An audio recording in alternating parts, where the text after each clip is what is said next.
Kayaknya ada masalah audio sedikit ya. Oke, kalau gitu perkenalannya dari saya dulu aja. Saya bacakan sedikit CV-nya. Panjang ini. Hai, silakan. Saya bacakan CV-nya dulu. Baik, nama lengkap beliau adalah Panji Sulaksana.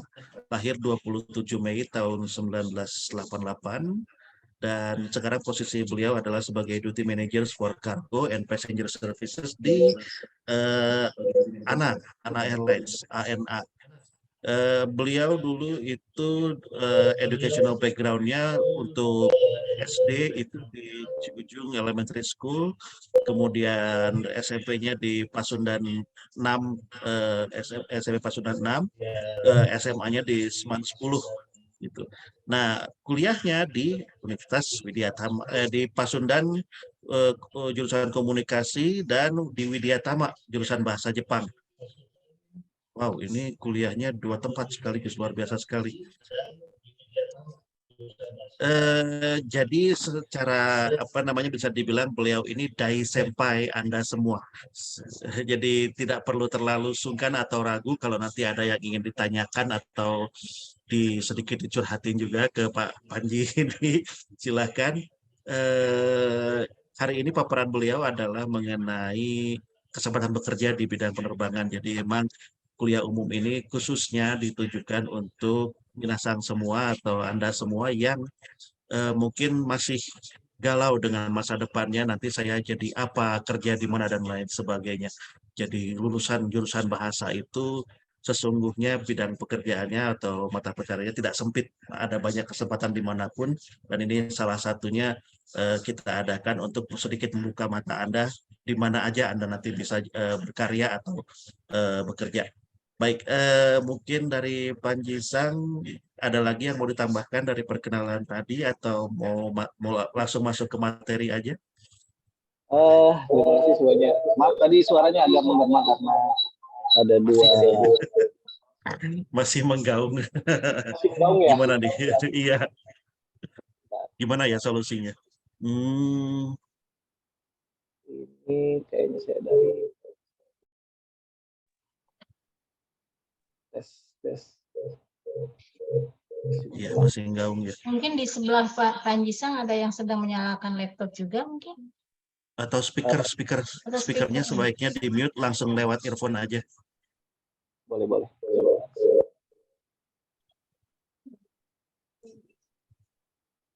Sudah di mute sini ya. Tes 1, tes cek. Oke, better. Suaranya masuk atau masih menggema? Oke ya. Oke. Berarti dari komputernya. Oke. Maaf, saya ulangi lagi dari awal ya kalau begitu. Assalamualaikum warahmatullahi wabarakatuh. Salam sejahtera semuanya. Terima kasih tadi sambutannya Pak Raharjo ya. Saya nggak bisa sebutin satu-satu pada para dosen yang terhormat dan juga teman-teman dari Prodi Bahasa Jepang S1 dan D3 dan juga mungkin ada dari prodi lain yaitu bahasa Inggris ya tadi saya dengar. Jadi ini tidak hanya mencakup satu program studi.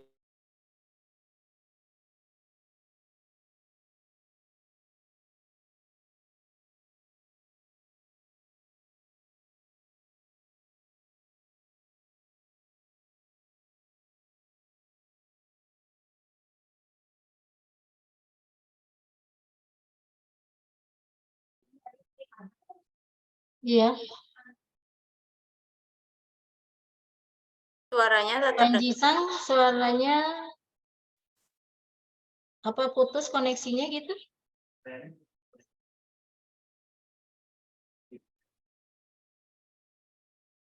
Terlempar kan?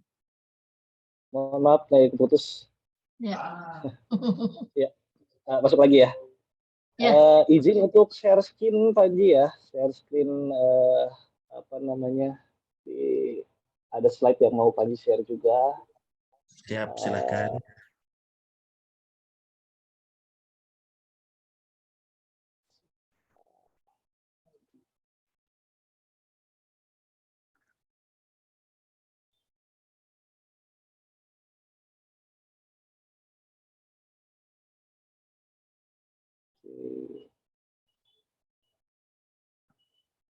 tadi mungkin sudah dijelaskan oleh Pak Raja tadi, untuk educational background atau jejak sekolah saya di awal dari SD Ciujung, Pasundan 6, SMP, untuk SMA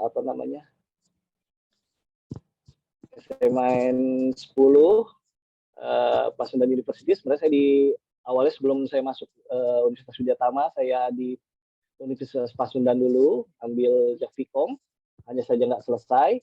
Pada tahun 2008 saya lanjut ambil bahasa Jepang di Universitas Widyatama. Pada saat itu hanya ada D3. Sebentar, maaf Panji Sang, ini PowerPoint-nya udah dibuka belum? Sudah di sini udah masuk ya Pak ya? Di saya atau di kami masih tampilan Windows. Ya, mungkin Explorer. share-nya share screen aja Panji Sang ya. Share screen, bukan ke filenya, jadi share screen. Pilihnya share screen. Nah, Ya. nampak Sudah ya? sekarang. Sudah. Ya, ya tadi jejak terakhir ya saya lulusan dari Widyatama di tahun 2008, angkatan 2008, saya lulus 2011. Saat itu setelah saya lulus saya nggak langsung kerja ya. Saya pada saat itu coba mencari-cari dulu karena pada saat itu saya tidak mengikuti passion atau keinginan saya waktu itu. Saya masuk ke salah satu perusahaan, dan perusahaan itu bukan perusahaan Jepang. Bentar, saya di sini.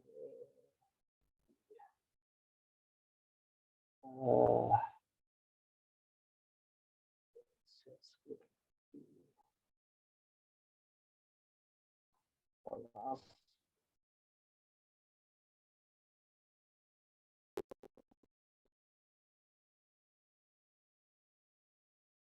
Masuk dulu.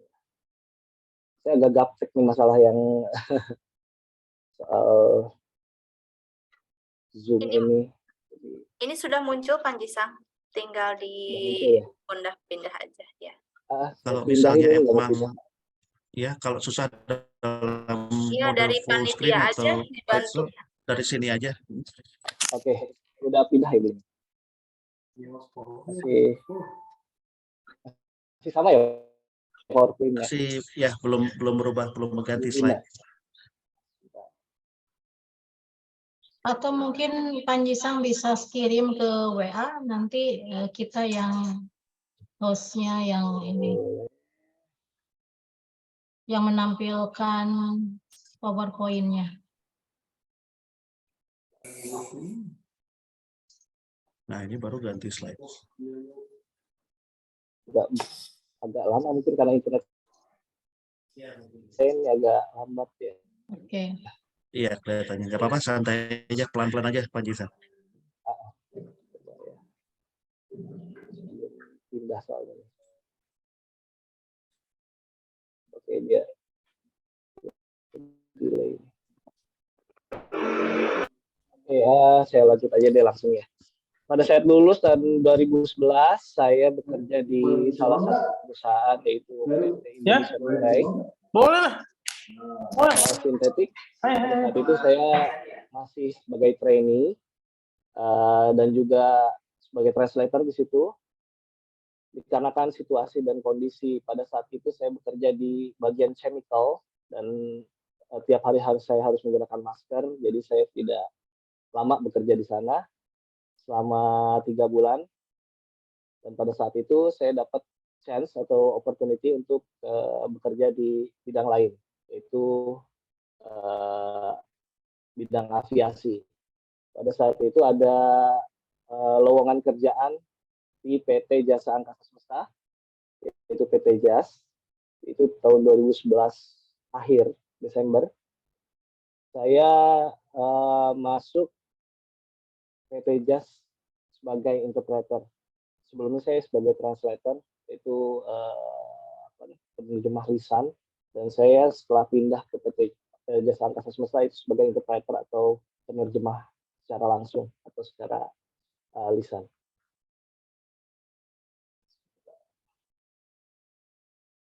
Oke. Saya bekerja di PT Jasa Angkasa Semesta sebagai interpreter itu dari tahun 2011 sampai 2017. Pengalaman bekerja saya di sini, saya ambil hikmahnya karena saya belajar banyak mengenai tata bahasa di dunia aviasi, terutama pada saat itu karena saya sebagai penerjemah bahasa Jepang, saya harus belajar yang namanya bahasa Jepang untuk aviasi, karena berbeda sekali pada saat saya belajar. Pada saat itu saya belajar bahasa umum ya, umum digunakan sehari-hari, tapi pada saat saya bekerja di dunia aviasi yang digunakan adalah bahasa Jepang aviasi. Pada 2018, salah satu manajer dari All Nippon Airways ini menawarkan saya untuk bekerja di ini pada saat itu sebagai supervisor passengers and traffic, di mana itu adalah sebagai ground staff, di mana handle atau pekerjakan check-in counter, gate, dan juga seluruh bidang ground pada saat itu, khususnya customer representative atau perwakilan untuk airlines kepada penumpang. Tahun 2018 dan sampai sekarang, alhamdulillah saya diangkat sebagai duty manager, supervisor untuk kargo dan juga passenger service. Oke, saya sebenarnya pengen kasih slide-nya ya, cuman kayaknya slide-nya nggak jalan nih. Sebentar, saya restart lagi deh.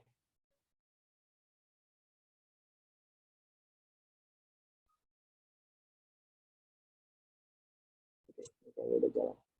Oke, slide-nya udah di halaman berikutnya. Nah, tapi masih delay,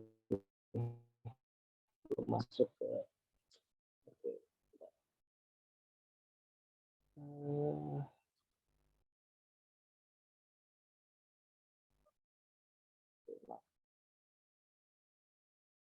Oke, dia nggak pindah juga nih.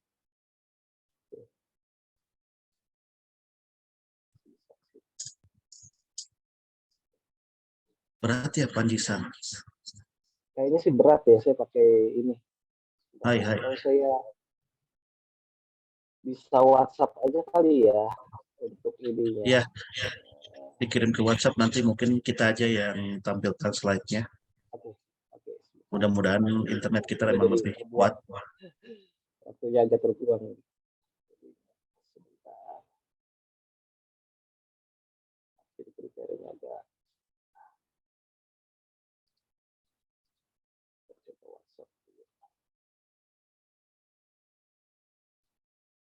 Kendalanya kalau online nih seperti ini nih, kalau internetnya kurang bagus, jadi tidak reflect.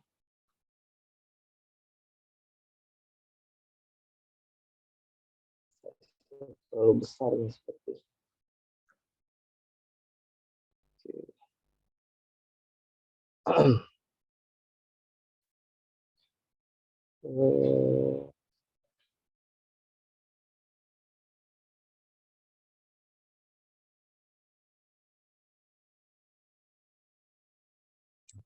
Baik, ya peserta yang lain tolong menunggu dulu, kita atasi dulu ini kendala teknisnya.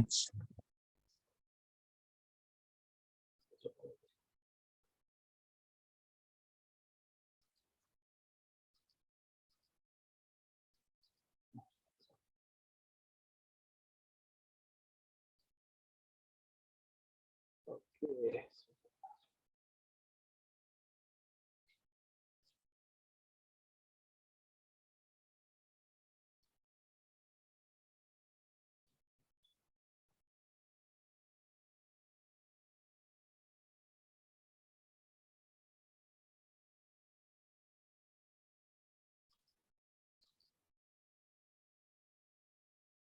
Oke, saya lanjutkan aja ya. Ini, untuk ini juga masih loading sepertinya. Mungkin kalau berat jangan di full screen atau di slideshow, ditampilkan sono mama seperti ini aja, bisa Pak Jason? Gimana? Sono mamanya seperti. Jadi tidak usah full screen atau di slideshow. Jadi slide yang kecil-kecilnya masih di sebelahnya, terus yang besarnya di sebelah kanan. Oh Nah iya, iya, itu sepertinya ini ya. ya lebih baik seperti ini. Oke, oke, oke. Ini masuk masuk. Oke. Oke, maaf. Ya, oke. Saya lanjutin ya. Oke, kita lanjutin. Ilmu bahasa di dunia penerbangan atau di aviation industry. Ini dalam aviation industry, skill berbahasa itu sangat vital dan sangat dibutuhkan ya. Apalagi pada saat ini banyak sekali airlines yang dari berbagai negara ya, ada yang dari Timur Tengah, Asia Tenggara, juga Eropa. Semua ini menggunakan bahasa yang berbeda-beda. Nggak semua penumpang itu bisa berbahasa Inggris. Karena kita tahu global standar dan global language itu bahasa Inggris. Tapi nggak semua penumpang itu bisa berbahasa Inggris. Jadi disitulah peran kita, peran mahasiswa yang sudah belajar bahasa selain bahasa Inggris masuk. Saya pada saat itu saya lulus dari bahasa Jepang, saya masuk ke dunia aviasi pada saat itu sebagai penerjemah. Saya penerjemah sebagai penerjemah langsung pada saat itu untuk menangani penumpang komplain segala macam.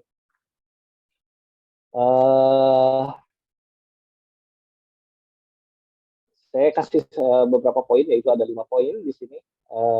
Bahasa dalam industri aviasi. Yang pertama adalah global standard in the global world. Maksudnya itu adalah penggunaan bahasa itu secara global dibutuhkan di dunia yang global. Terus yang kedua itu proficiency language skill untuk improve operation, di mana keahlian bahasa itu untuk meningkatkan skill dalam beroperasi. Khususnya kalau di dunia penerbangan, operasi pada daily operation hari-hari seperti announcement, handling passengers, handling complaint, dan juga communication between komunikasi di antara para member atau anggota staff-staff yang ada. Karena tidak semua staff itu kita harus ada mutual understanding, yaitu ya mutual understanding itu jadi kita mengerti satu sama lain. Karena apa yang di atas di check-in counter dengan apa yang ada di bawah atau baggage handler itu berbeda. Terus yang ketiga adalah poor language skill can lead to disaster. Miskomunikasi bisa merujuk kepada suatu disaster atau bencana ya. Pada saat kita berkomunikasi di sini, apalagi spesial pada saat kita memberitahukan jumlah bagasi atau jumlah penumpang. Di sini standarnya kita menggunakan bahasa Inggris dengan beberapa staff, karena nggak semua staff ini adalah orang Indonesia di bandara ini. Salah satunya ada maintenance staff di kami adalah orang Jepang. Kita menggunakan komunikasi dalam bahasa Inggris. Kita menyebutkan jumlah penumpang ini harus sesuai dengan apa yang ada di manifest. Kalau misalnya tidak sesuai, itu akan terjadi perbedaan, dan itu bisa menjadi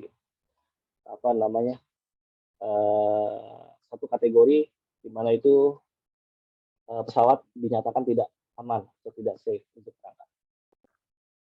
Yang keempat, bahasa juga bisa improve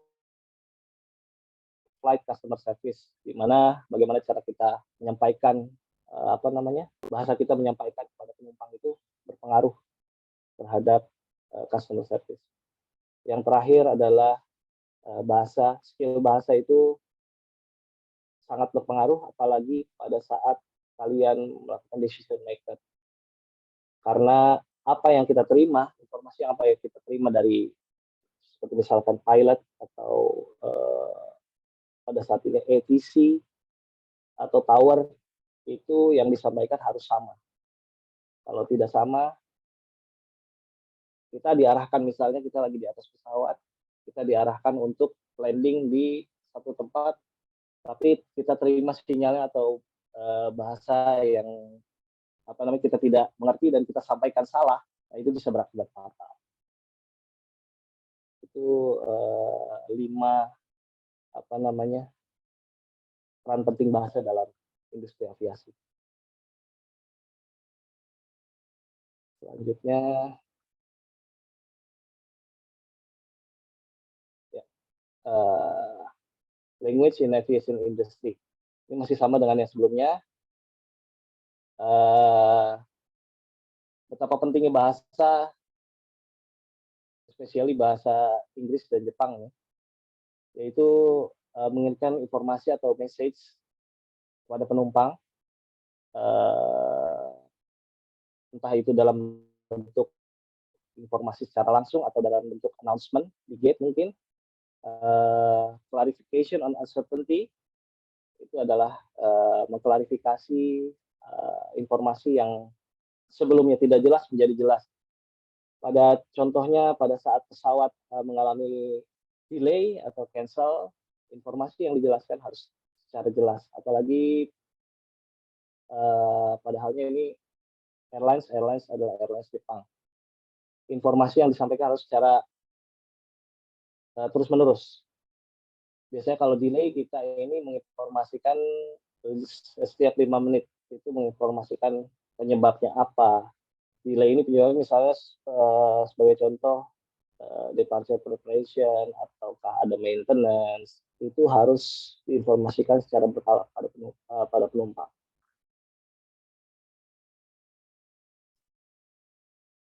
Oke, setelah kalian lulus, kalian berpikir mau jadi apa gitu. Saya juga sempat berpikir pada saat saya lulus, saya bingung saya mau kemana nih. Sebenarnya banyak sekali opportunity atau kesempatan untuk kalian untuk bisa bekerja di banyak tempat ya. Apalagi kalian menguasai berbagai banyak bahasa.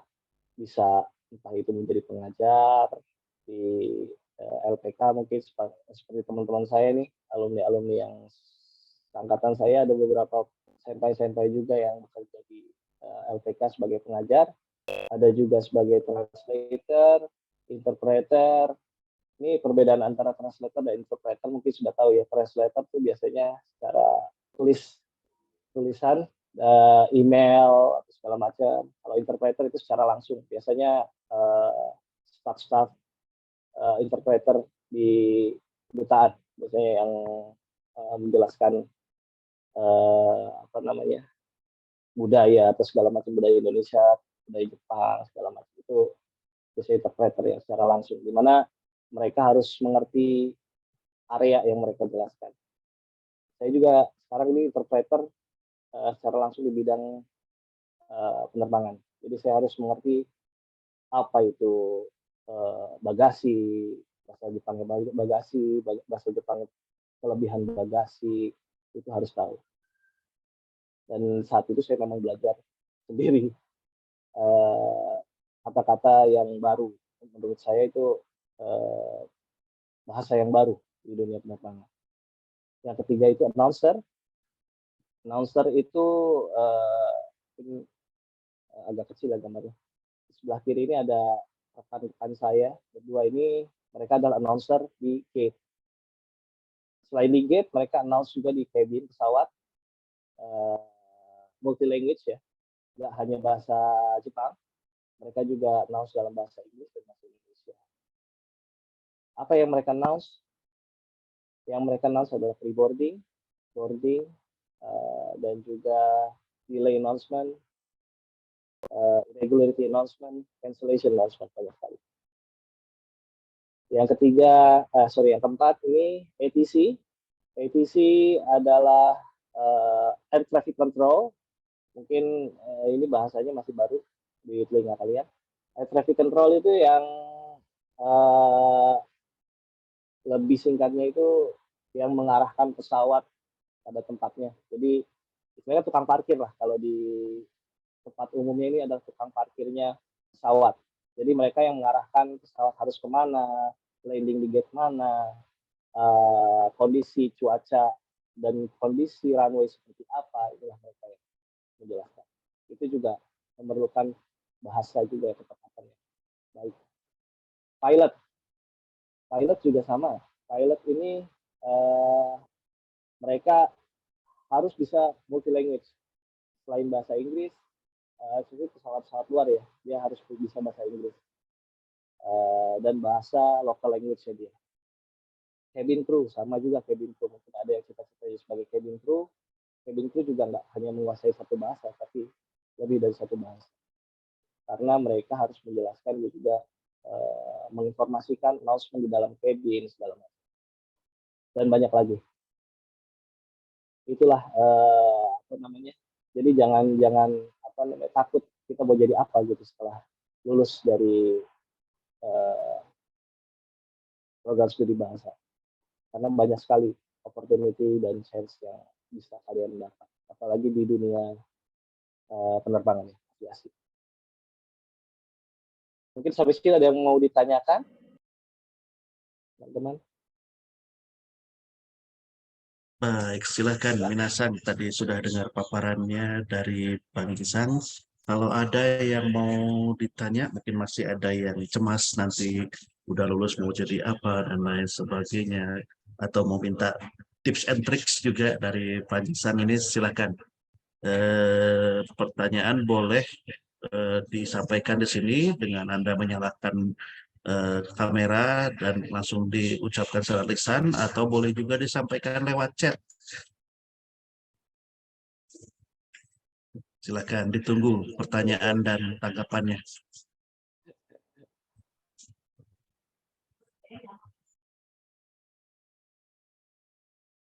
Ada? Belum ada mungkin ya, baru sedikit ya. Ada? Ini masih Belum awal-awal. kebayang kali ya. Iya. Belum ada bayangan mungkin, teman-teman. Belum kebayang. Oke, saya lanjut ke Jadi, slide berikutnya. silakan. Oke.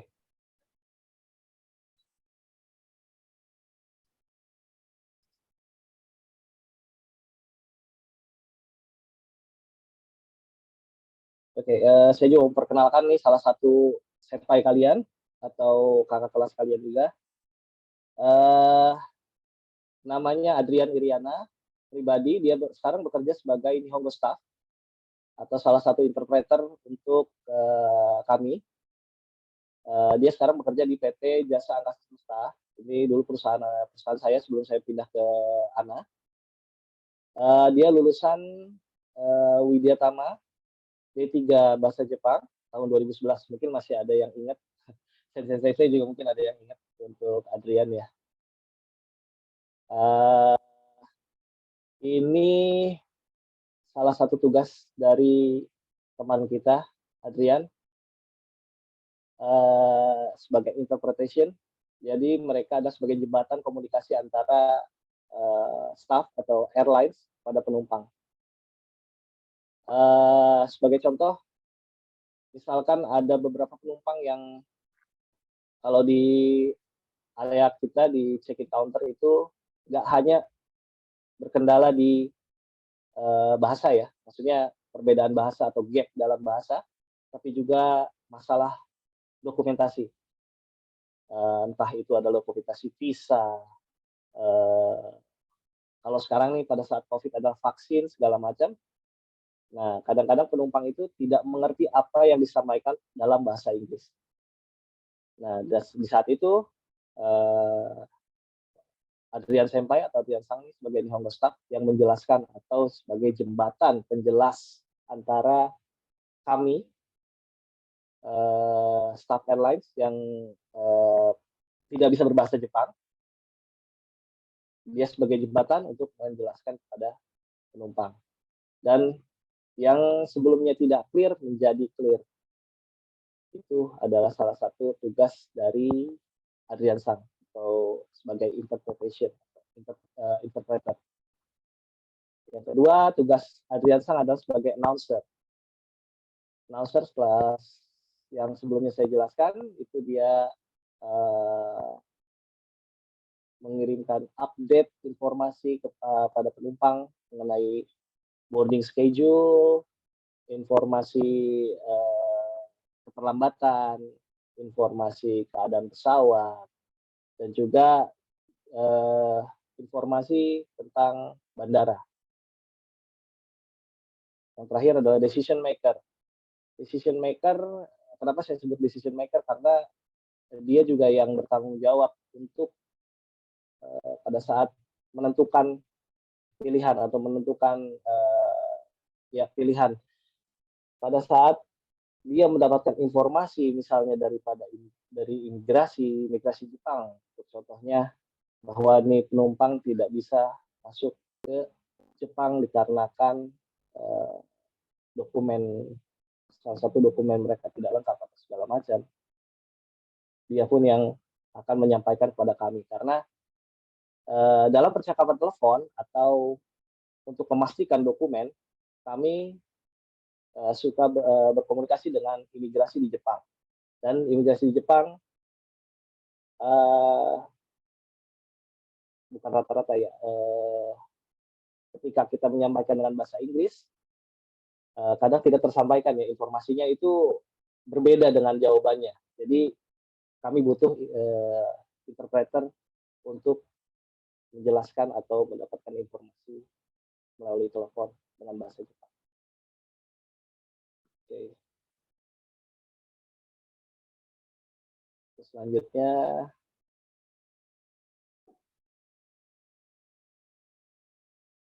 yang terakhir sebelum saya masuk ke company profile,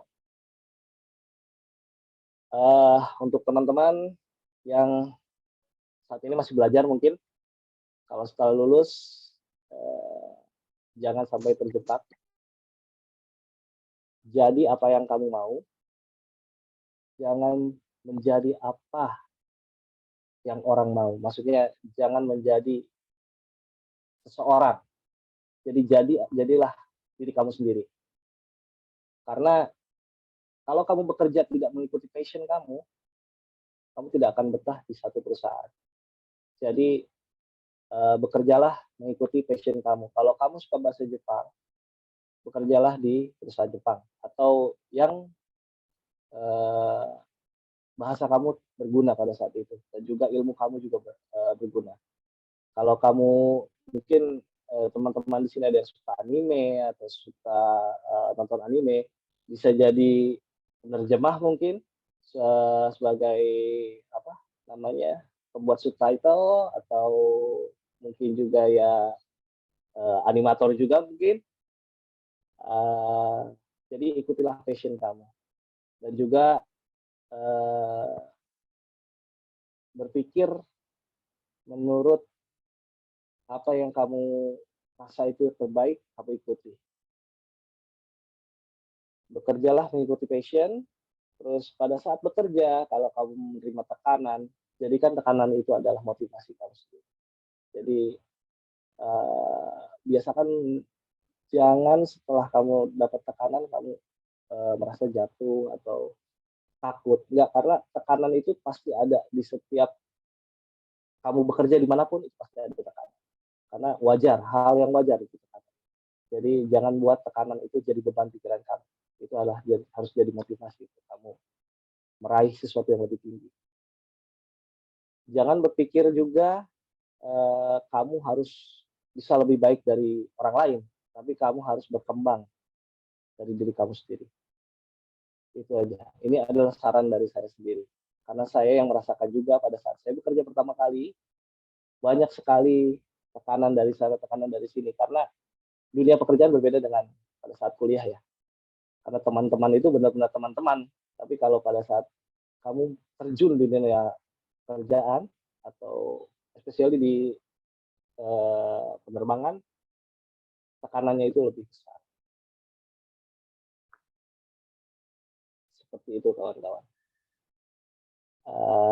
Mungkin sampai sini ada yang mau ditanyakan sebelum saya masuk ke bagian profil perusahaan ya. Karena untuk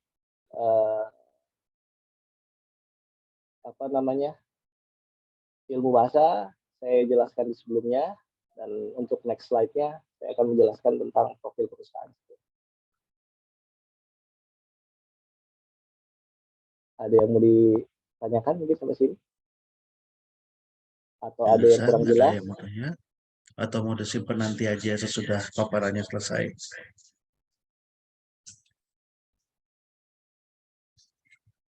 Belum tampaknya ya. Mohon maaf ini kalau misalnya penjelasan saya kurang jelas karena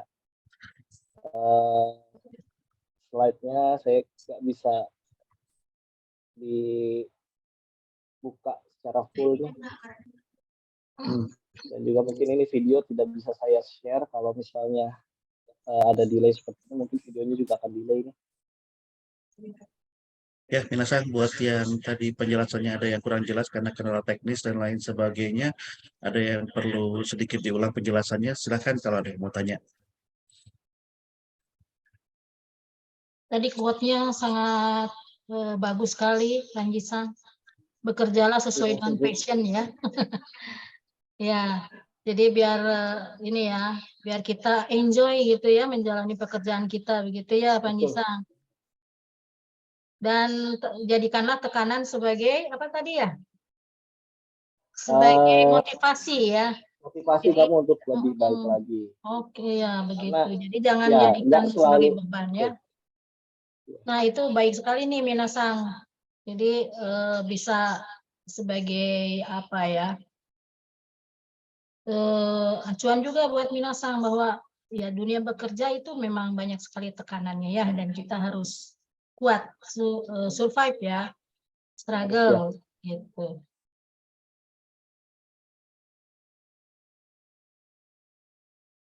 Ada yang mau ditanyakan mungkin di teman-teman, ada yang mau jadi kru atau mau jadi pilot di sini? Karena dulu saya cita-cita pun lulus ingin menjadi cabin crew ya, cuman nggak kesampaian aja. Karena ilmunya memang berbeda dengan ilmu yang di ground atau di dasar, karena ilmu flying itu lebih tinggi lagi.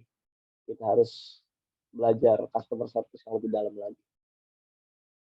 Tapi setelah saya pikir-pikir, karena saya juga bekerja dengan kru-kru orang Jepang, saya lihat apa yang mereka rasakan, teman-teman saya juga kru, malah banyak yang mengeluh karena ya ternyata tensionnya atau tekanannya itu, tekanan di atas atau di dalam cabin pada saat terbang itu lebih besar daripada tekanan pada saat Anda di ground atau di darat. Jadi setelah itu saya berpikir 2 kali untuk menjadi cabin crew.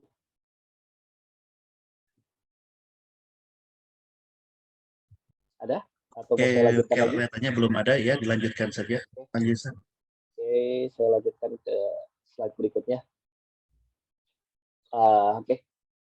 Mungkin dari teman-teman ada yang pernah mendengar maskapai ANA sebelumnya?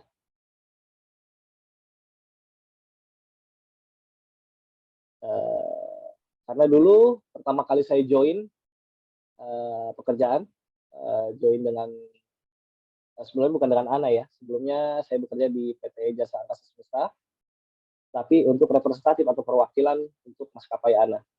Di sini pada saat itu mereka penumpang itu nggak ada yang tahu nih pesawat ANA itu. Mereka menganggapnya ANA itu saya. ANA itu saya, karena ANA itu dalam bahasa Arab itu ANA itu ada saya. Makanya mereka nggak tahu apa itu ANA. Mungkin teman-teman sekarang ada yang tahu nggak dengan maskapai ANA? Mungkin kalau lihat lambangnya atau melihat dari gambar animasinya, mungkin teman-teman ada yang recognize atau ada yang mengenal. Oke, saya lanjutin aja ya. Oke, ANA itu singkatan dari All Nippon Airways, atau di sini adalah salah satu maskapai bintang 5 di Jepang. Untuk di Jakarta sendiri kita mempunyai 24 employee atau 24 karyawan di airport. Yang pertama itu the station manager, 2 assistant manager, 3 duty manager, 2 maintenance manager, 8 supervisor staff, dan 7 cargo staff, dan 1 admin. Untuk di airport total ada 24 dan ada di town office atau di pusat Senayan itu ada sekitar 20 orang juga. Jadi total untuk di Jakarta itu adalah 44 orang.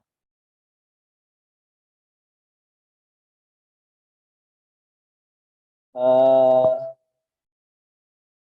ini pada saat ini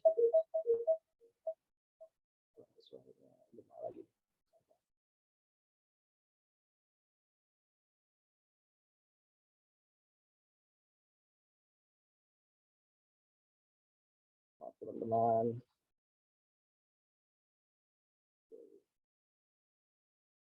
lanjutkan ya. Ini berdiri pada tahun 1952. Pada saat itu kami berawal dari hanya sebuah helikopter dan sekarang sudah menjadi sebuah airline yang besar dengan lebih dari 40.000 karyawan di seluruh dunia. Itu update terakhir tahun 2016, 2023 bisa lebih dari 50.000.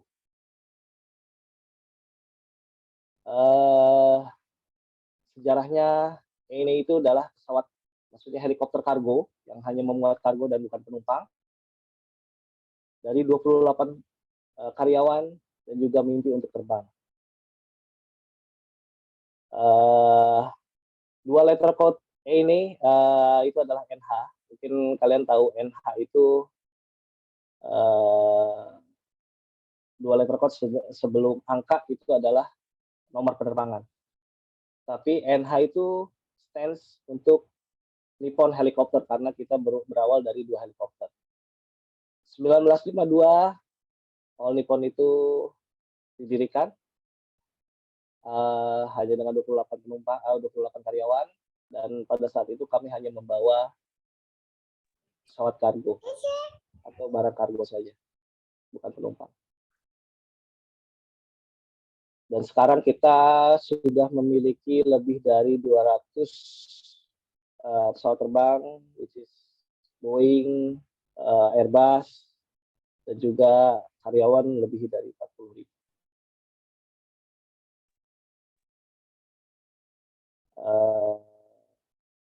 Apa saja yang menjadi kontribusi kami terhadap sosial, lingkungan sosial? Kita pada saat ini kalau misalnya ada, misalnya kita lihat ini penumpang anniversary 50 tahun pernikahan mereka, kita kasih kejutan bagi para penumpang ini, happy 50th anniversary. Ini salah satu social responsibility kita terhadap para penumpang dan juga terhadap lingkungan.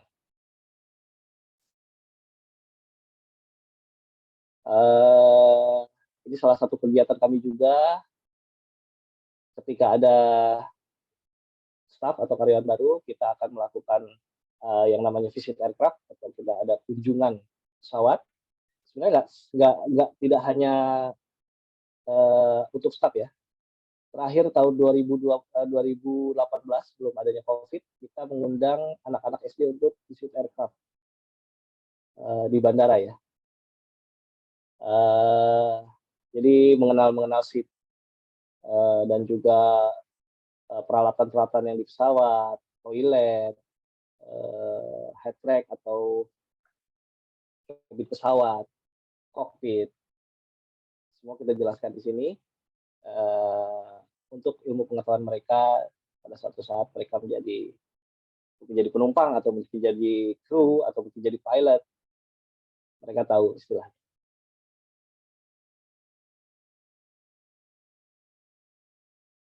Next adalah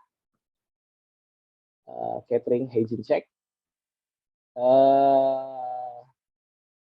Mungkin teman-teman yang pernah naik pesawat, apalagi yang rutenya lebih dari 2 jam, yang biasanya ada makanan atau snack di pesawat, proses pembuatannya kami memiliki catering. Untuk di Indonesia sendiri kita menggunakan Kurantara catering. Di sini tiap 1 bulan kita melakukan hygiene check atau cek kebersihan, karena standar dari pesawat kami semua alat-alat dan juga bahan makanan itu harus dicek dan harus hygiene. Jadi kami melakukan hygiene check selama 1 bulan sekali. Dan kalau mungkin kalian tahu itu omelet yang ada di dalam pesawat itu dibuat by hand ya, satu persatu. Dibuatlah bukan pakai mesin tapi pakai tangan. Kalau untuk di Indonesia, mungkin kalau di Jepang ini sudah otomatis ada mesinnya, tapi kalau di Indonesia ini satu persatu. Bayangin aja 200 penumpang kita bikin 200 omelet satu persatu. Karena pegawai tangannya. Oke, di sini ada ini namanya goodbye wave atau apa namanya, ucapan selamat tinggal pada saat pesawat taxi out atau mundur. Kita selalu melakukan ini di setiap apa namanya, flight ya. Ini salah satunya di Jepang. Kalau di Indonesia kita hanya goodbye wave-nya hanya melambaikan tangan. Kalau di Jepang biasanya ada spesial kasih arigato atau ucapan sayonara segala macam. Ini kita ada meals donation juga. Ini salah satunya adalah di Europe nih, sepertinya di Brussels. Ini adalah makanan-makanan dari catering ya. Biasanya kita memiliki surplus makanan dan kita biasanya bagikan kepada orang-orang di jalan. Ini school visit. Terakhir kami melakukan school visit pada tahun 2018. Selain mengajak anak-anak untuk datang dan melihat pesawat, kami juga mendatangi sekolah-sekolah untuk memberikan ilmu atau apa sih yang dikerjakan kami di bandara itu, seperti pilot, cabin crew, ground handling agent, maintenance staff. Kami menjelaskan peran-peran mereka di industri penerbangan kepada anak-anak SD ini waktu itu. Nah, yang terakhir adalah mungkin ada teman-teman dari bahasa Jepang yang bisa baca kanjinya. Ini disebut juga sky band atau kugakutai. Kita punya band ya. Dia biasa konser di domestik, pesawat domestik untuk menghibur anak-anak dan juga biasanya kalau ada gempa atau musibah di Jepang, biasanya mereka juga memberikan donasi.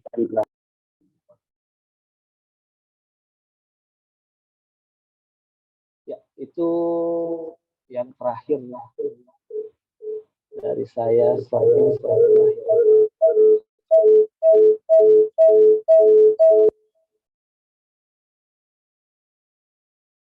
Mungkin sampai sini ada yang mau ditanyakan.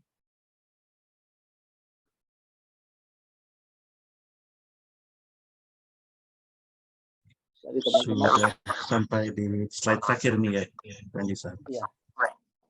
Baik, Minasan, ada yang mau menanggapi atau menanyakan sesuatu, silakan.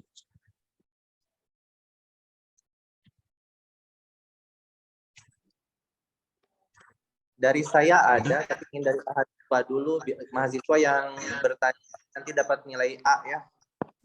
Oh, Iya. Langsung tuh dapat dikasih nilai A. Susah. Silakan Minasang untuk bertanya. Ini banyak sekali tadi penjelasannya ya dari Panji Senpai. Dari mulai tadi pertama bekerja, kemudian pekerjaannya seperti apa, perusahaannya seperti apa, gitu ya. Banyak yang bisa ditanyakan sebenarnya. Silakan Minasang. Ini kesempatan yang baik loh. Jadi untuk apa ya, gambaran. Untuk gambaran Minasang pada saat nanti setelah lulus ini mau ngapain nih, gitu ya. baik, ada pertanyaan dari Haura-san dari yang S1 Bahasa Jepang di chat ini ya. Maaf sebelumnya saya bertanya di kolom chat karena sedang ada acara juga, izin bertanya apakah persyaratan untuk menjadi ATC? Oh, ada yang tertarik apa namanya menjadi air traffic control ya. Sebenarnya saya bukan HRD-nya untuk Angkasa Pura ya atau ETC, tapi persyaratannya itu adalah yang pertama bahasa Inggris. Untuk di Indonesia sendiri adalah bahasa Inggris yang fasih dan juga ilmu bahasa penerbangan. Tapi ilmu bahasa penerbangan itu bisa dipelajari setelah kalian lulus seleksi masuk ke ujian ETC. Ujian ETC itu nanti biasanya diadakan di Angkasa Pura biasanya yang ada. Saya kurang tahu ya, dulu awal-awal tahun sebelum COVID itu ada pembukaan. Pembukaannya itu biasanya langsung dari Dirjen Perhubungan. Karena ini masuknya ke Dirjen Perhubungan, bukan ke BUMN. BUMN biasanya di perbankan ya. ETC itu Dirjen Perhubungan langsung. Ya biasanya dalam setahun itu, dalam 1 bulan biasanya mereka perekrutan itu 2-5 orang.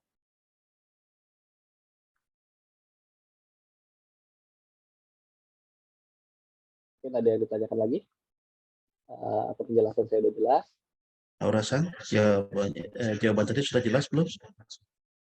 Ya, jadi persyaratannya bahasa Inggris. Karena yang datang dan keluar di traffic Indonesia adalah pesawat yang menggunakan bahasa Inggris. Baik, katanya sudah cukup jelas jawabannya. Terima kasih. Ada lagi minasang yang mau bertanya? Silakan, mau lewat chat atau mau langsung di sini.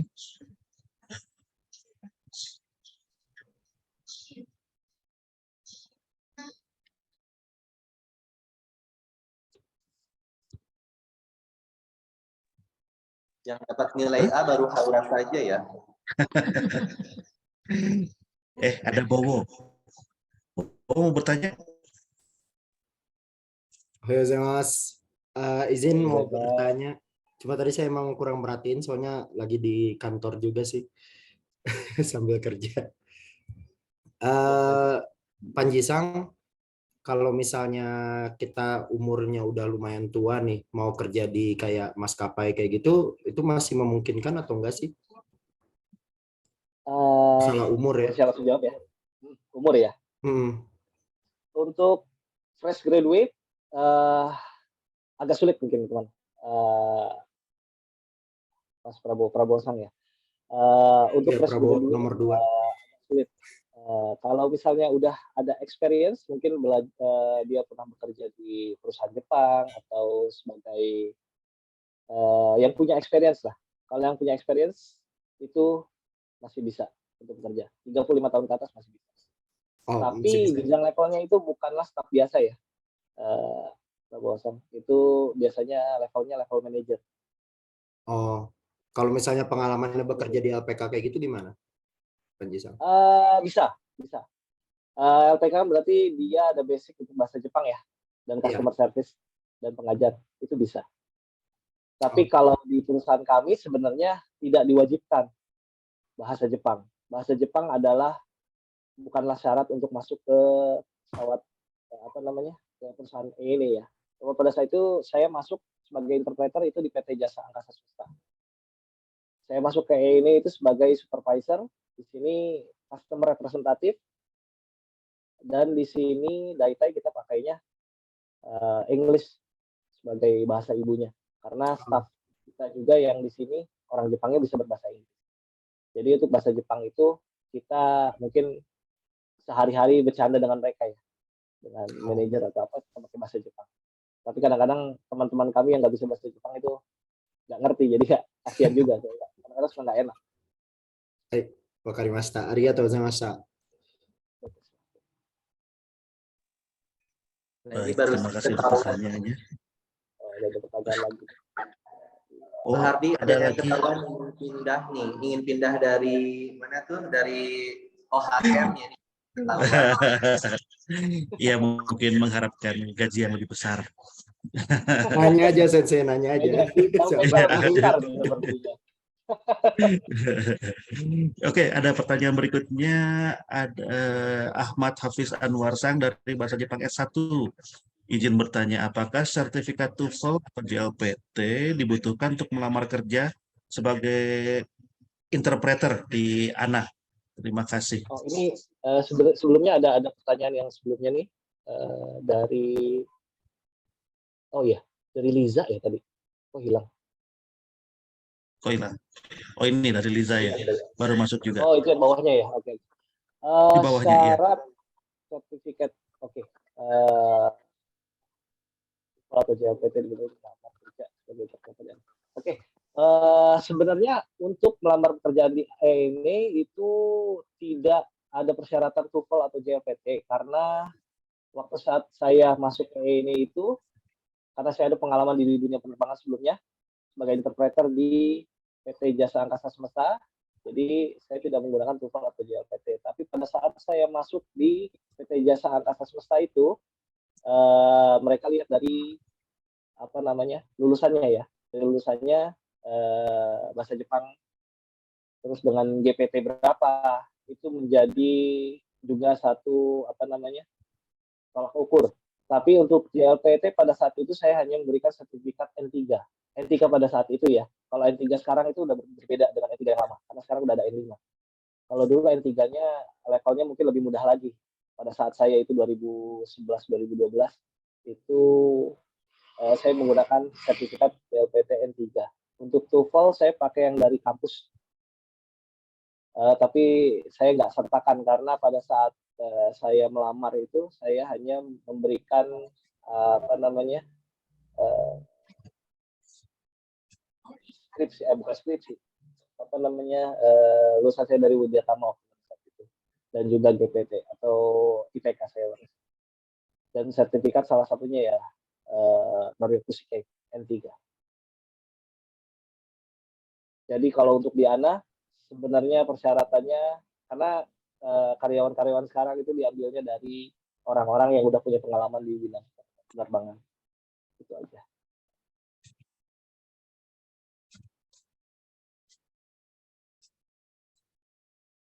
Jadi yang diutamakan itu pertama experience dulu ya sebelum kemampuan berbahasanya. Maksudnya seperti itu ya Pak? Di Ya, ANA. di bidang penerbangan. Baik, sudah terjawab ya Ahmad Hafiz Anwar Sang. Kalau ada yang belum jelas boleh ditanyakan, ada susulannya lagi. Sekarang kita beralih ke Liza Sang dari S1 Bahasa Jepang. Izin bertanya, kan tadi kata Senpai sebaiknya kerja sesuai passion. Bagaimana kalau saat ini kita masih gak tahu passion kita ini apa? Bagaimana cara tahunya passion kita itu apa? Ini bagus pertanyaannya. Ini yang saya alami sebenarnya. Ya. Saya mengalami ini di saat saya pertama kali bekerja pada saat itu di PT Toray. Itu saya sebagai penerjemah trainee ya. Karena pada saat itu saya masih fresh graduate dan saya juga belum punya pengalaman untuk menerjemahkan kanji segala macam. Dan pada saat itu belum ada yang namanya Google Translate yang bisa foto dan langsung keluar tuh hiragananya atau furigananya di atas. Sekarang udah ada ya kan lebih mudah ya. Kalau dulu tidak ada, saya harus nyari dari buku kanji itu. Nah pada saat itu yang saya bilang tadi ada tekanan dari kanan dari kiri. Nah tekanan ini yang menjadikan saya pada saat itu down dan saya malas untuk bekerja jadinya. Karena walaupun saya bekerja sebagai penerjemah, translator, tapi kok saya kayak ada yang kurang gitu. Ini bukan passion saya, nggak bisa saya menerjemahkan secara tulisan seperti ini. Dan saya bekerja hanya selama 3 bulan, dan itu saya keluar. Dan pada saat itu saya nggak langsung kerja ya, saya langsung coba mencari-cari apa sih keinginan saya. Pada saat itu bertemu dengan salah satu teman bekerja di LPK dan dia sedang mengantar penumpang. Dia mengantar penumpang, which is penumpang itu orang Jepang kan. Dia tidak bisa berbahasa Indonesia, tidak bisa berbahasa Inggris. Dan dia itu interpreter atau penerjemah secara lisan. saya melihat dia itu menerjemahkan kok kayaknya rasanya enak banget. Nah, di situ saya dapat passion saya nih. Keinginan saya, ini kayaknya lebih dapat untuk menerjemahkan secara langsung dari penumpang pada orang ketiga. Nah, dari situlah saya berpikir, saya cari kerjaan seperti ini aja lah.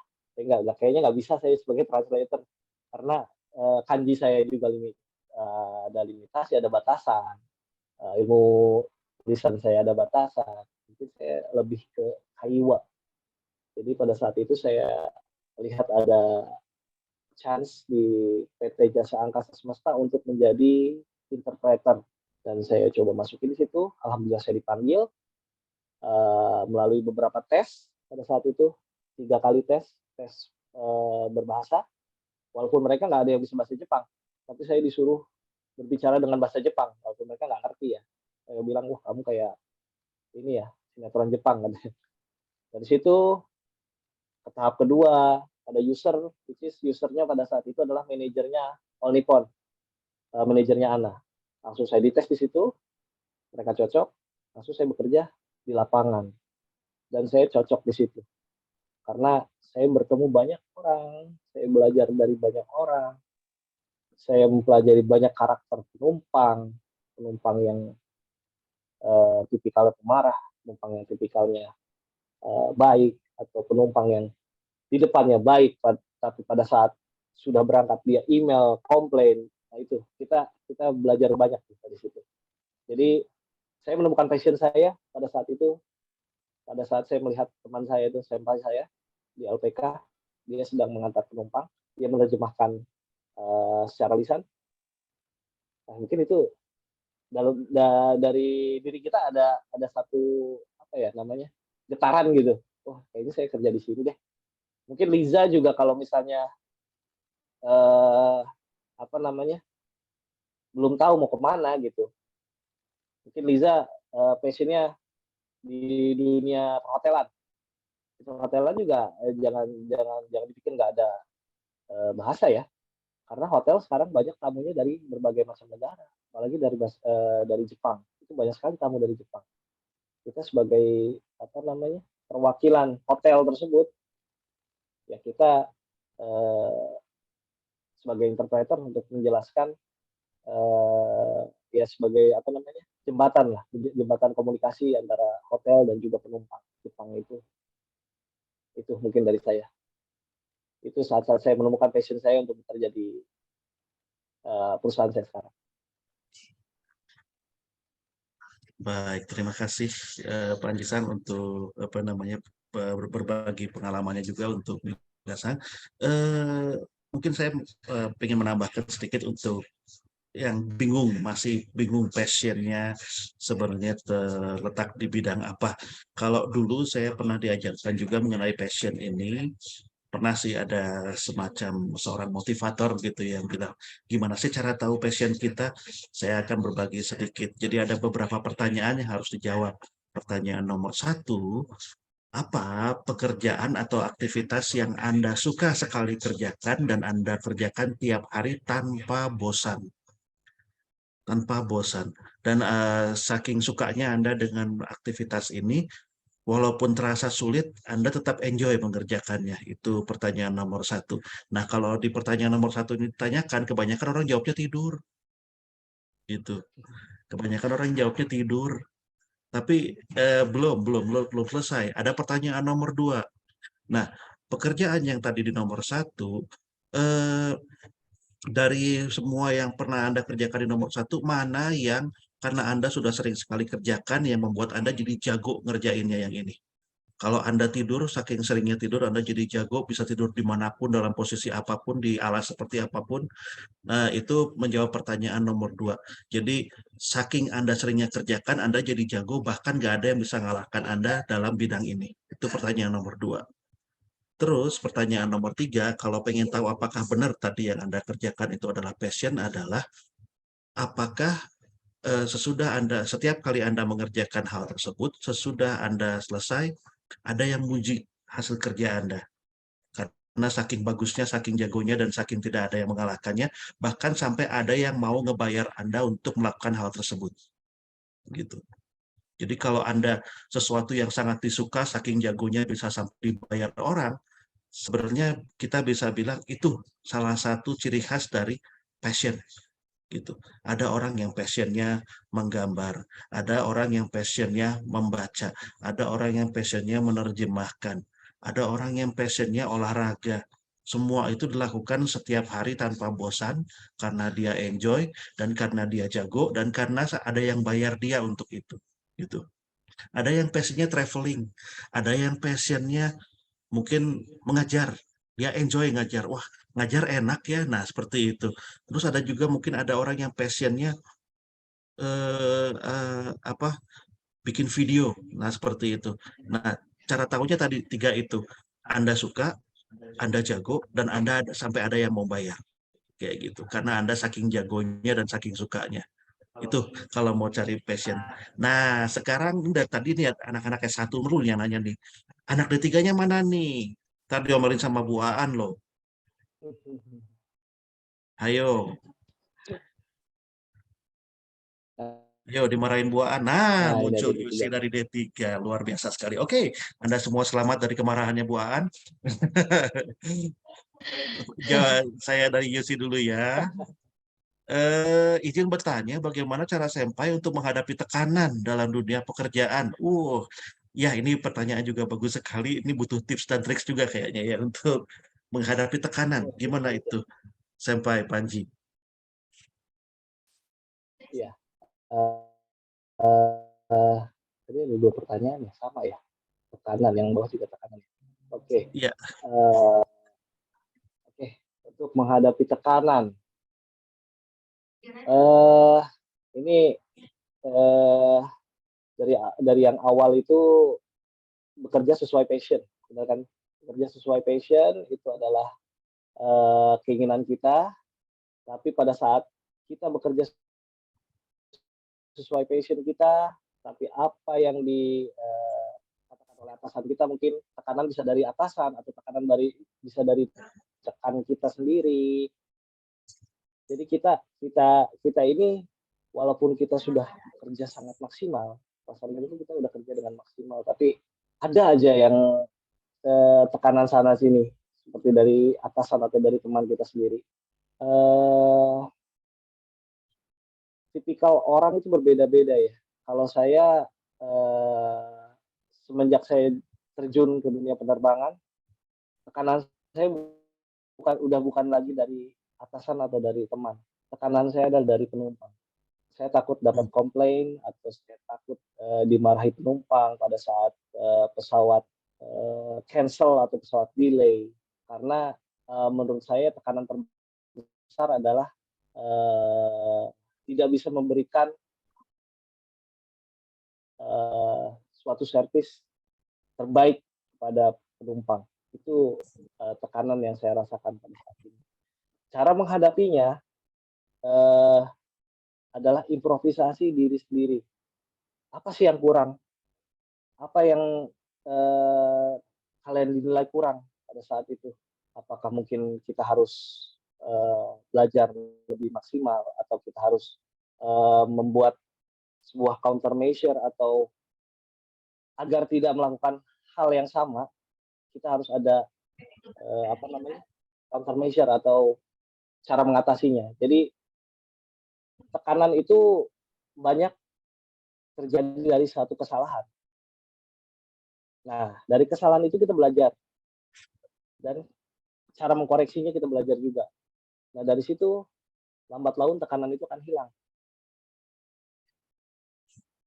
Dan kita akan terbiasa dengan pekerjaan kita dan kita akan berada di dunia pekerjaan yang maksudnya safe gitu, tanpa tekanan. Karena di awal kita bekerja memang banyak tekanan. Apalagi kita kan nggak mengerti area pekerjaan kita. Saya dari bahasa nih, maksudnya lulus dari Universitas Widyatama, prodi bahasa, saya terjun ke dunia penerbangan. Yang switch sama sekali saya nggak tahu ini penerbangan apa. Saya bukan dari lulusan sekolah penerbangan, bukan. Tapi saya dari yang general, yang biasa. Tekanan saya di situ, lihat orang lain nih, lulusan Curug misalnya, dia dari sekolah pilot atau dari sekolah ground handling, Lah saya dari sekolah biasa gitu. Saya nggak bisa bahasa Jepang. Jadi kayak apa ya namanya? eh Kayak nggak pede gitu. Ya kita harus percaya diri. Maka dari itu ya improve untuk percaya diri lah. Kita walaupun dari bukan dunia penerbangan, kita bisa lakukan. Jadi harus percaya diri sebenarnya. Itu aja. Tekanan itu datang karena lingkungan kita tidak tahu lingkungannya. Jadi saran dari saya, kita harus percaya diri, hadapi tekanan itu tidak dengan stres, tidak terlalu dipikirkan. Udah lewatin aja. Karena kalau kita terlalu dipikirkan, tekanan itu akan membebani kita dan lama-lama kita tidak akan bisa bekerja dengan tekanan seperti itu selalu ada di pikiran kita. Jadi kita let it flow aja. Kita harus percaya diri. Itu mungkin saran dari saya. Mungkin dari sensei ada tambahan apabila ada tekanan segala macam, mungkin lebih berpengalaman ya daripada kalau saya memang dari pengalaman bekerja. Dari pengalaman bekerja saya memang saya juga ya bohong kalau saya bilang nggak ada tekanan. Pasti ada tekanan. Tapi kita juga harus pede. Kita bisa melewati tekanan itu ya. Bisa. Jangan apa-apa dapat tekanan nangis, janganlah. Kita harus bisa. Kita harus percaya diri. Gitu. Saya setuju sekali ya. Betul. Gampang. Tapi ya emang tidak ada pekerjaan yang tanpa tekanan, terutama kalau Anda memang bekerja di bidang yang menyangkut harkat banyak orang ya, kesejahteraan dan lain sebagainya dari orang banyak. Jadi kalau Anda menemui tekanan, emang ada kalanya emang diperlukan waktu untuk Anda punya hobi sendiri yang menghibur gitu. Punya hobi yang menghibur, punya time untuk me time untuk waktu Anda sendiri seperti itu. Oke, jam sudah menunjukkan jam 10.57. Kelihatannya kita paling akan menjawab satu lagi aja pertanyaan.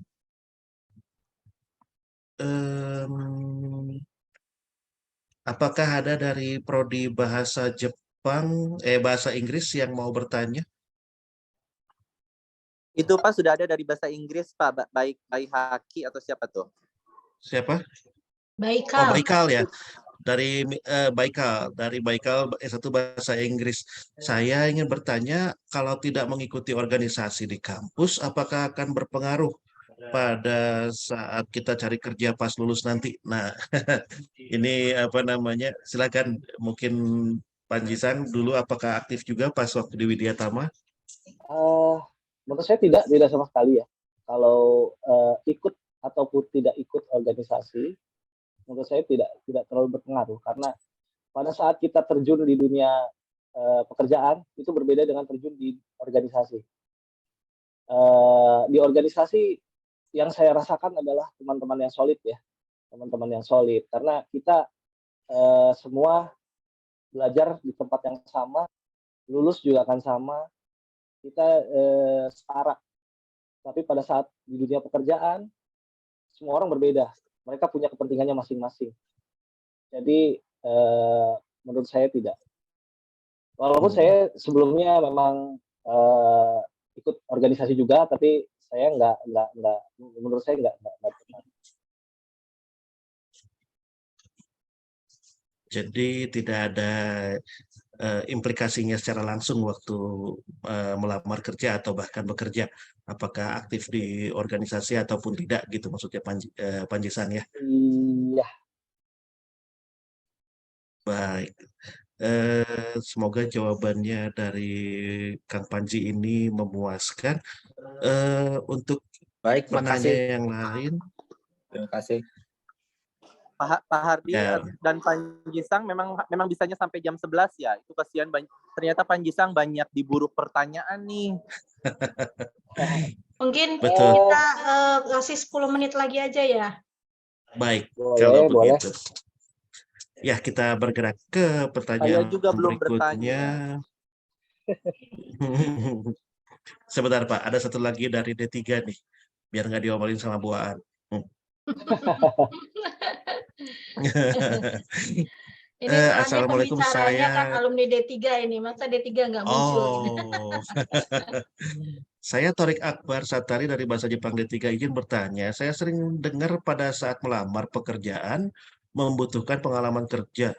Untuk pengalaman kerja sendiri minimal berapa lama yang dibutuhkan dan jenis pekerjaan pengalaman kerja yang dicari itu seperti apa jika ingin masuk ke dunia penerbangan, Eh, dunia penerbangan ya. experience-nya itu.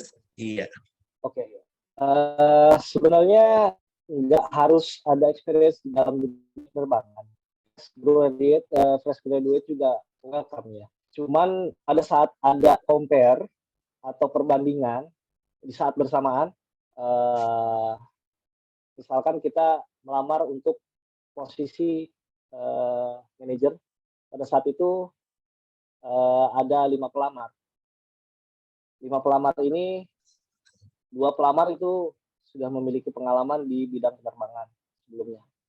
1 pelamar itu adalah fresh graduate, dan 2 pelamar ini dia punya pengalaman di bidang perhotelan. Kemungkinan terbesar adalah pasti teman-teman berpikir adalah orang yang punya pengalaman di bidang penerbangan, bukan ya? Tapi belum tentu, karena pada saat itu mereka mencari bukan dari pengalaman kerja, mereka mencari dari skill, which is pada saat itu adalah manager, customer representative, Japanese speaker. Fresh graduate ini dia lulusan dari kita sebut aja salah satu universitas di Jakarta yang departemennya adalah bahasa Jepang. Ini orang adalah lulusan S2 katakanlah. Dari 2 pilihan ini mereka membuang pilihan dari perhotelan. Mereka memilih dari yang 3, which is yang udah punya pengalaman di penerbangan, tapi dia tidak bisa bahasa Inggris, tidak bisa bahasa Jepang, dan salah satu ini dia bisa berbahasa Jepang, dia memiliki JLPT N2, orang S1 bisa lebih baik ya. Dan pada saat itu kebetulan manajer HRD kita memilihnya yang bisa bahasa Jepang dibandingkan yang mengerti dunia penerbangan. Kenapa? Karena di kami, di All Nippon itu, mereka merekrut orang sesuai dengan kebutuhan, maksudnya sesuai dengan departemennya. Pada saat itu memang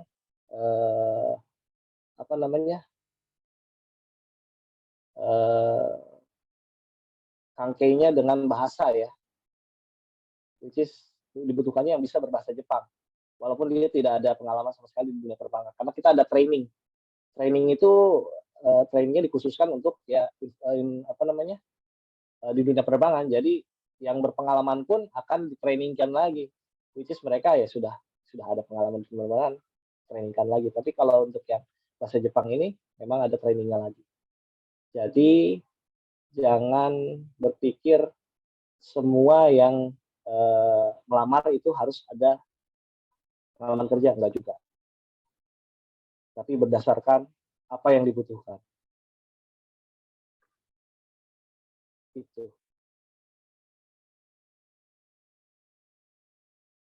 Apakah sudah cukup jelas? Ya, cukup jelas ya, Torik-san. Baik, tadi ada 2 pertanyaan yang kita skip, kita jadikan penutup aja untuk 2 pertanyaan ini. Tadi dari Andra Sang ini menanyakan kehidupan kerja yang ideal itu menurut Senpai seperti apa? Kehidupan kerja. Kemudian saat terakhir dari Januar Sang juga, apa ada tips dan trik untuk bisa jago kaiwa supaya bisa jadi seorang interpreter? Ini 2 pertanyaan terakhir untuk hari ini. Silakan, Panji Senpai. Ya, kehidupan yang ideal. Kehidupan yang ideal itulah yang kita bisa menyeimbangi antara pekerjaan dengan kehidupan sosial kita. Jadi nggak harus bekerja terus gitu loh. Fokus kita kerja oke lah. Tapi kita harus juga fokus dengan keluarga. Jadi nggak hanya dengan konsen dengan kerjaan, tapi juga kita harus dengan lingkungan kita juga. Itulah yang ideal. Jawabannya singkat aja. Sebenarnya yang ideal itu yang kita bisa menyeimbangkan antara dunia pekerjaan dan juga dunia kehidupan kita dan keluarga kita. Yang pertanyaan kedua, Yang tadi ya, kaiwa. Gimana caranya biar kaiwa ya. jago kaiwanya, biar bisa jadi interpreter. Gimana ya? Saya juga dari awal bekerja di sini, kaiwa saya jelek loh. Saya masih mentranslate atau menginterpret itu kata per kata, walaupun tapi karena saya selalu pegang buku kamus Gakushudo, ada yang ingat nggak? Gakushudo yang warna merah, yang kecil, saya selalu bawa itu. Jadi pada saat saya kerja itu saya selalu bawa buku itu, karena saya terjemahkan waktu itu hanya satu kata per kata, tapi untuk kalimat saya bisa belajar dari apa yang saya dengar dan juga yang saya pelajari waktu saat di kampus. Jadi dari satu kata itu, misalnya saya nggak tahu nih, bandara itu bahasa Jepangnya apa ya, waktu saat itu saya nggak tahu ya, kuko. Saya cari itu di kamus kuko. Saya jelaskan ke penumpang, saya nggak menjelaskan kalimatnya, tapi saya jelaskan adalah katanya. Tapi mereka mengerti gitu loh. Misalnya, ini di mana? Ini, aduh, bandara apa nih? Jakarta ya, Jakarta Kuko, berarti kan bandara Jakarta. Jadi saya jelaskan Jakarta Kuko, Kokoa, Jakarta Kuko, gitu. Dan mereka pun mengerti. Jadi sedikit demi sedikit kita dari yang kecil, dari kata per kata, lambat laun kita bisa berbicara malahan dengan orang Jepang. Gitu aja sih. Saran dari saya, ya kalian harus bawa kamus kecil lah. Jadi saat kalian berhadapan dengan penumpang itu, ya setidaknya kita punya kalau sekarang mungkin gampang ya dari translate Google. Kalau dulu saya pakai kamus, saya bawa kamus, selalu saya buka. Kalau misalnya untuk satu hal yang saya belum tahu, saya pelajari di situ pada saat itu juga. Gitu. Jadi yang penting usaha terus untuk belajar ya, walaupun hanya berbekal kamus. Iya. Baik, terakhir mungkin dari dosen Pak Latif, Pak Jauhari. Oh, saya kebagian ya. Terima kasih. Iya. Saya bertanya berat nih dari Panjisang, ini pertanyaannya sangat berat sekali. Mohon dijawab ya. Saya kan dulu nggak pernah bikin soal UTS sama UAS ke Panjisang. Nah, sekarang nih giliran saya. Panjisang, tadi saya ngelihat di slide dua terakhir itu ada school visit ya ke anak. Ya, betul. Kenapa? Ya betul. Yang ini ya. Nah, kalau misalkan, berarti kan school visit bisa juga kan dipakai dengan kampus visit gitu. Nah, kalau misalkan dari kita nih, dari Widya Tama, terutama dari bahasa Jepang D3 dan S1, dan mungkin bahasa Inggris juga jika ingin visit ke anak gitu. Itu prosesnya bagaimana gitu? Boleh, nanti setelah ini mungkin ya. Setelah ini nanti email atau apa. Karena pada saat itu saya school visit, kami yang menawarkan.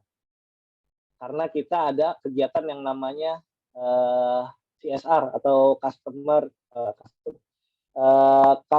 Service Regimen, atau yang kita juga ngirim staff-staff kita untuk social responsibility keluar-keluar, seperti outbound atau school visit, membersihkan pantai segala macam. Itu kita ada kegiatannya setiap tahun. Pada saat itu kebetulan ada school visit, jadi kita menawarkan diri malahan. Kalau dari kampus mau kemari bisa, tapi harus ada proposal juga kalau datang ke bandara, karena ada perizinannya. Karena untuk visit aircraft harus ada pas. Kalau kita yang datang ke kampus mungkin lebih mudah lagi. Kita bisa kirim, kita bisa dispatch beberapa staf kita, termasuk yang Jepangnya, untuk menjelaskan dan bawa properti dan segala macam. Berarti kalau kampus visit dari anak yang datang ke Widya Tama gitu ya? Iya, kalau kampus visit ya. Kalau misalnya airport visit, tanya saya kalau di Bali, kalau Widya Tama visit. Kalau dibalik Widyatama Visit Ana gitu, prosesnya gimana? Mungkin nanti bisa dibuatkan skemanya harus gimana step-stepnya, kemudian dikirim ke Prodi, mungkin kita share di Prodi gitu. Boleh. Nanti dari WhatsApp aja nanti kita bisa bicara. Nanti saya juga langsung ke bagian human resource ya. Sip, terima kasih Panji Sang. Nah ini yang terakhir yang paling berat Panji Sang. Kapan Ana diskon 90% buat ke Jepang? Promo itu gimana ya? Promo itu kalau untuk yang publish biasanya akhir tahun ya. Kalau misalnya high peak kita nggak ada promo. Pada saat-saat Sakura, terus Hanami ya, pada Hanami itu harga tiket itu memang mahal dan penuh. Kalau Lagi diskon biasanya di akhir rame-ramenya ya. tahun. Itu. Lagi rame-ramenya itu mahal pasti. Betul. Kalau misalnya akhir tahun biasanya murah. Kalau 90% kayaknya nggak ada. Kami aja 75% diskonnya. Nah, berat kan pertanyaan saya, benar kan berat ya? Berat sekali Pak. Berat sekali Pak. Aduh, sangat berat itu. Kesempatan ini Pak Latif nih. Iya, kesempatan nih berarti. Baik, terima Saya kasih jadi pengen banyak. tambahin satu lagi pertanyaan Pak Ari sebentar Oh, aja. Satu boleh. sedikit aja. Panji Sang, ini kan kelihatannya ada yang tertarik ini ya untuk bekerja di ANA. Kira-kira kalau untuk lowongan pekerjaan itu biasanya bagaimana? Setahun berapa kali atau pas ada yang kosong terus dibuka? Kalau lowongan pekerjaan di kami biasanya ya, kalau untuk sekarang, kalau departemennya di bandara itu biasanya hanya pembukaannya di bandara. Kalau untuk yang di City Office itu biasanya ada di JobsDB atau di LinkedIn, itu biasa keluar. Oh, oke. Aplikasi. Kalau misalnya di bandara itu kita tertutup biasanya, hanya untuk bandara aja. Mungkin Panji Sang bisa mengusahakan, kita kan punya grup alumni nih. Kalau misalnya ada lowongan, bolehlah di-share di grup alumni ya. Iya, kalau untuk bandara bisa Panji share. Oke, ya terima kasih Panji Sang. Japrinya kalau bandara nggak umum soalnya, tidak di link atau tidak disebarluaskan ya. Iya, hanya untuk internal. Yang bisa aja ini mah. Iya, kalau untuk teman-teman bisa. Nanti Panji usahakan kalau ada. Alhamdulillah. Ya, terima kasih Panji Sang. Baik, terima kasih sekali Panji Sang, Panji Senpai, Panji Dai Senpai sebenarnya ini lebih tepatnya. Terlalu jauh ya. Untuk informasi dan paparannya, jadi sekarang adik-adik kelasnya ini, kohai-kohainya ini jadi terbuka harapannya untuk bisa bekerja sesuai dengan passionnya di masa depan. Mungkin memang ada di antara mereka tadi yang passionnya di bidang penerbangan, tapi mungkin belum mengajukan pertanyaan apapun, masih bimbang, masih galau, belum nemu passionnya. Tapi untuk kuliah umum hari ini, saya rasa informasi yang diberikan itu sangat-sangat berguna. Terima kasih banyak Panji Sang sudah bersedia untuk menjadi pemateri di kuliah umum hari ini. Demikian, kalau begitu saya tutup kuliah umum kita hari ini. Sudah cukup ya Bu Aan, ya. Bu Novi? Terakhir sesi foto ya, semua on kamera ya. Sebelum ditutup sama MC. On, semuanya on. Nyala. Mukanya mana? Sip. Sisiran dulu boleh.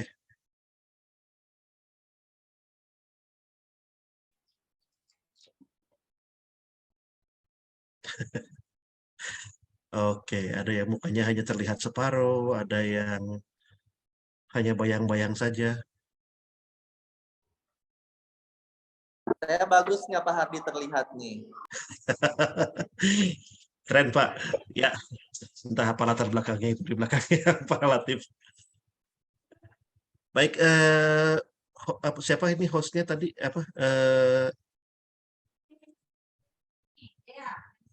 Dea Sang. Langsung penutupan aja ya. Ya, bukan, ini foto-foto dulu. Foto dulu ya. Hostnya Nabila, Pak. tolong di screen cap. Pasti lagi. Nabila, tolong. Nabila mana Nabila? Baik, Sensei. Hai. Siap semuanya ya. Di sini ada 5 slide. Kita slide pertama dulu. Oke, semuanya mukanya diam aja. Jangan ada yang bergerak. Baik, slide pertama. 1, 2, 3. Oke, slide selanjutnya. 1, 2, 3.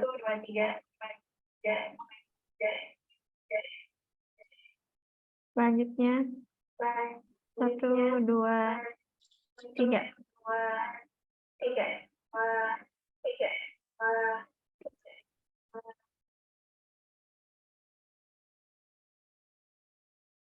Slide keempat, 1, 2, 3. Sekarang slide terakhir, 1, 2, 3. Sudah selesai, Sensei. Oke, terima kasih Nabila. Dea, mangga ditutup. Silakan. Ya. Oke. Oke, materi kali ini menarik sekali ya minasan ya. Semoga materi dari Panji Sang ini bisa menambah wawasan kita mengenai pekerjaan untuk lulusan bahasa Jepang baik D3 maupun S1 dan juga tidak menutup kemungkinan untuk lulusan prodi bahasa Inggris juga. Jadi minasan jangan takut setelah lulus nanti ingin melanjutkan kemana karena pasti insya Allah akan ada lapangan pekerjaan untuk kalian. Terima kasih kepada Bapak Panji Laksana AMD atas presentasinya. Terima kasih juga untuk sensei yang lain yang sudah hadir dan untuk Bapak Dekan juga. Sekarang acara kuliahnya sudah selesai. Mari kita mengucap hamdalah. Alhamdulillahirrahmanirrahim. Sampai ketemu di kuliah berikutnya. Ya minasang. Selamat siang. Selamat siang. Hai. Selamat siang semuanya. Terima kasih yang sudah datang. Minasang. Sukare sama deh.